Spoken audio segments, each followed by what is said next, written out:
Salam mehriban vatandaşlar, aziz Türkmen halkı. Ben hem Süleyman Tursunbayev'in ölümü aradaki açık haberle bağlanışlı öz sesimi yazı etmekten makul gördüm. İlki bilen açık sözüm, Mat Yakup oğlu Süleyman Can'ın yatan yeri yaktı olsun, mekanı cennetten olsun. Mat Yakup ağa, ziyade gelmeci, sizi ve sizin başkalarınızı, doğruların taşlarınızı izi yarasın, Allah yüreğimize giyimlik versin diye. Bu çıkışım bilen ben özge inancımı kıyıskacık olsa da beyan etmek istedim. Aziz vatandaşlar, mehriban yurttaşlar, bu başkalarının başına gelen bu ağır hadise benim yüreğimi bıçak olup girdi. Ve ben ziyade gelmece bilen Mat Yakup ağanın ne hile ağır cepha çekkenliğine düşünmeyerim. Çünkü ben özümü onların yerine koyup gördüm ve yine hükmümle. Bir adamın ne hile ağır günü düşündüğünü bilmek için özümü şu adamın yerine koyup görüm. Allah can hiçbirimizin başımıza, bu başkalarının başına gelin bir düşmesin. İçin bakır bir neçe çağlarını yitiren ayal hükmünde hemişe biz onu köşüştürecek olumuzda şeyde deyirdi. Hiçbir inatı bağlam deyip ağlamasın.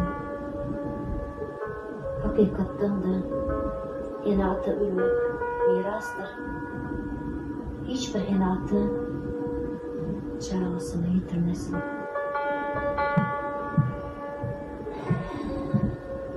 Her bir başkala baktı bulup yaşası geliyor. Baht nerede deyip sorularını, baht çağı, bağır maşkaladı deyiliydi. Her bir ene 9 aylık çağını boyrusuna götürüyor. Bir ene hükmünde çağını dünya indirmenin ansat değerlerini ben bunu düşünüyorum. Ak süt verip, gecelerine yatmam, o çağını kemala getirirsin. Mektebi verip, onun gündeki üstünlüklerini beğenirsin, boğulup gelirsin.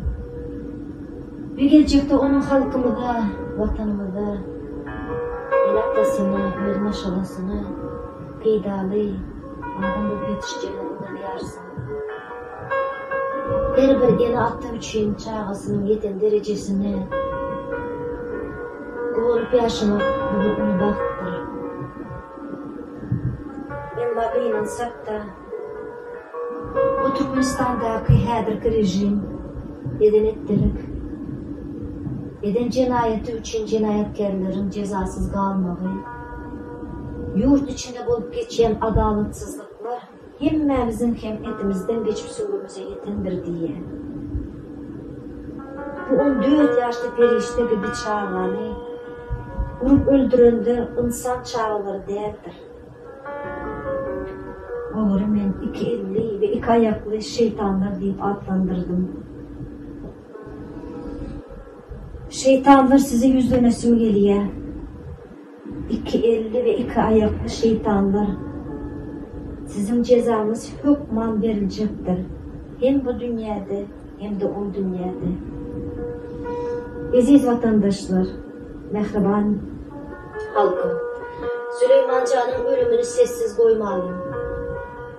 Bu maşkaların başına gelen bu bedbahtçılık ertir ya bir gün her birimizin başımıza gelip bilirdi. Hasab ediyorum. Şu sebeple bundan artık da oturmam. Adaleti, yani cinayetkarları anıklap, onlara en ağır ceza çaresinin verilmelerini talep edelim. Öz hak hukuklarımızı talep etmeni öğrenelim. Hiç kim sessiz oturmasın. Sağ olun. Hemlerimizin ölümüze sağlık.